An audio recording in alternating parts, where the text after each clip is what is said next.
Javed Sky, the real entertainment.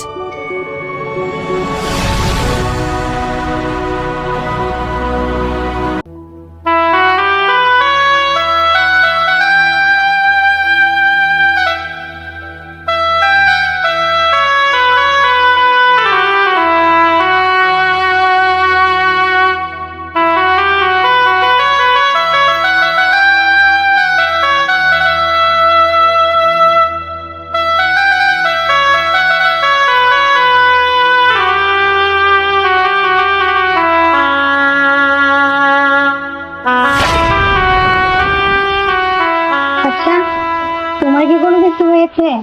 তুমি আমার সাথে এমনটা করতেছো কেন?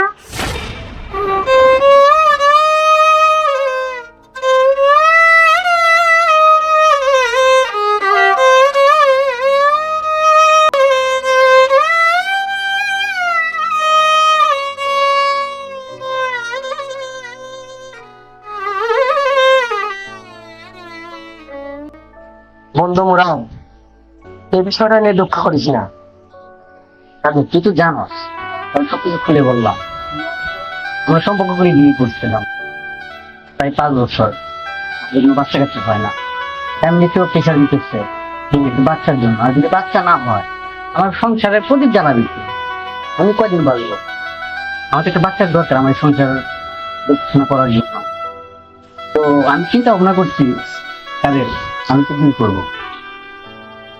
আমি বলেছি তা বাচ্চা কাচ্চা হলো সংসারের প্রদীপ। সব মেয়ের জীবনে বা কোনো ছেলের জীবনে অমূল্য রতন। বুঝতেছস? আমার মতামত ওই তোর প্রসঙ্গে ঠিক তুই একটা বিয়ে করে ফেল, আমার মনে হয় ভালো হবে।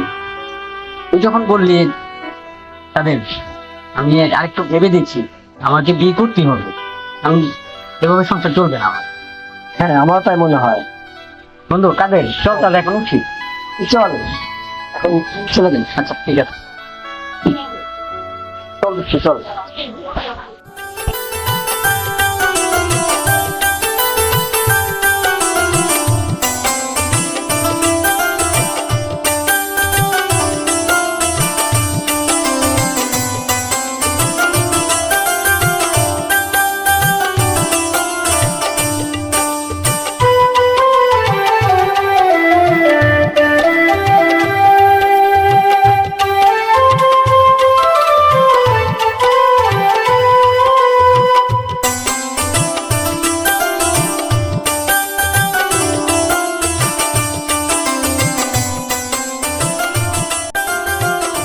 আদিল, আদিল, আদিল, তোমাকে তো অনেক ভালো। আদিল, জি ভাবি। তুমি কি ঘরে আসছো? জি ভাবি, একটু আমার ঘরে আসো তো। আসতেছি। জি ভাবি, কিছু বলবেন? বসো।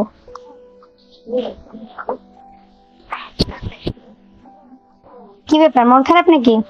না, মন খারাপ। যাই হোক, তোমার যেহেতু মন খারাপ নাই, একটা বিষয় তোমার সাথে শেয়ার করতে চাই। জি বলেন ভাবি।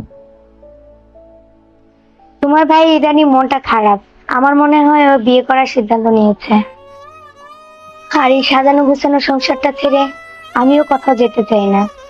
আমি চাই না আমার সংসারটা নষ্ট হোক। এক কথা বলতে, তোমার ভাই আমাকে ইগনোর করার চেষ্টা করতেছে। তোমাকে যে কিভাবে কথাটা বলি। জি ভাই বলেন আপনি। আমি তোমার কাছ থেকে কি চাচ্ছি আশা করি তুমি বুঝতে পারতেছো। কি বলতেছেন ভাবি আপনি? দেখো, এটা ছাড়া আমার কাছে কোনো উপায় নাই। একটা নারী যদি তার স্বামীকে পরিপূর্ণ সুখ দিতে না পারে, সেই পুরুষটা না এক জায়গা থেকে আরেক জায়গায় যেতে চাবে। এটাই স্বাভাবিক। একমাত্র তুমি পারো আমাকে হেল্প করতে। কিভাবে? বললাম তো, ভেঙে বলতে পারবো না। আমি একটা বেবি তোমার কাছে গিফট চাই। এটা কেমনে সম্ভব ভাবি? এটা সম্ভব না। না, তুমি চাইলেই সম্ভব। তুমি কি চাও যে এই সাজানো গোছানো সংসারটা ছেড়ে আমি চলে যাই? আপনি আমার ভাবি, এটা না, আমি ভাইয়ার সাথে এই কাজ করতে পারবো না। ভেবে দেখো, অনেক কষ্ট করে সংসারটা আগলিয়ে রেখেছি। আমিও এমনটা কখনো চাই নাই যে আমি আমার স্বামীকে ঠকাবো, কিন্তু আমি নিরুপায়। এখন তোমার হাতেই আমার সবকিছু। তুমি চাইলে এই বাড়িতে আমি থাকতে পারবো, তুমি না চাইলে হয়তো বা আমার আত্মহত্যা করার ছাড়া কোনো উপায় থাকবে না। না না ভাবি, না না, আপনার মান সম্মান রক্ষার্থে, এই বাড়ির মান সম্মান রক্ষার্থে আমি এটুকু করবো আপনার জন্য। আপনাকে আমি কোথাও যেতে দেবো না। সত্যি বলতেছো? সত্যি সত্যি সত্যি তুমি আমার কথা রাখবে? হ্যাঁ, সত্যি আপনার জন্য এতটুকু ত্যাগ আমি করতে পারবো। তাহলে তুমি আমার কথা রাখবে আদিল? ঠিক আছে ভাবি। ভাবি বলবে না, এখন তো আমি তোমার জীবনের একটা কনস্ট্যান্ট।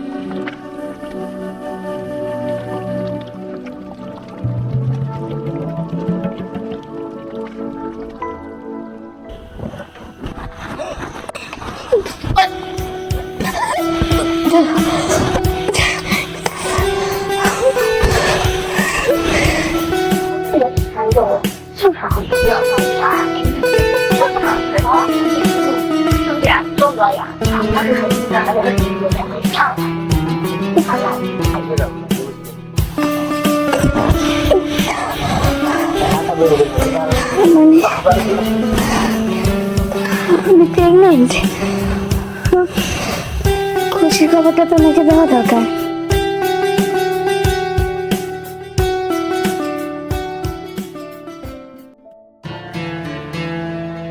কি যে করি, আমি তো প্রেগনেন্ট, কিন্তু এই কথাটা ওকে কেমন করে বলবো? ও যদি আমার কথা বিশ্বাস না করে? পাইছি, আমাকে তো ডাক্তারের কাছেও নিয়ে গেছিল, কবিরাজের কাছেও নিয়ে গেছিল। তার মানে কবিরাজের কথা বলতে হবে, তাহলে আমার কথা বিশ্বাস করবে। ওকে ডাক দিয়ে বলি। শুনতে চাও? ঘুমাইতেছে নাকি? একটা খুশি খবর আছে। এত রাতে দেখা করতেছো কেন? আমি তোমার সন্তানের মা হইতে যাচ্ছি। কি বলতেছো তুমি? সত্যি? বিশ্বাস হলো না আমার কথা? সত্যি বিশ্বাস হচ্ছে না। তুমি যে আমাকে কবিরাজের কাছে নিয়ে গেছিলে, সেই কবিরাজি ওষুধ খেয়ে। তাই? তুমি এতদিন পরে এত সুন্দর একটা খবর দিলে আমাকে, আমি কি করবো? আমি ভেবে পাচ্ছি না যে আমার আমি দাদা হতে চলছি। আমি তোমাকে মিথ্যে বলছি না, আজকে শরীরটা খুব খারাপ লাগতেছিল। তাই? হঠাৎ করে মাথার চক্কর দিয়ে বমি আসে। আমি প্রেগনেন্ট। আমার কতটা আনন্দ হচ্ছে, আমি তোমাকে কিভাবে বোঝাবো আমি বুঝতে পারতেছি না। হ্যাঁ সত্যি খুবই খুশি। আমার উপর তোমার কোনো অভিযোগ নাই? আজ থেকে তোমার উপর আমার কোনো অভিযোগ নেই। রমেশ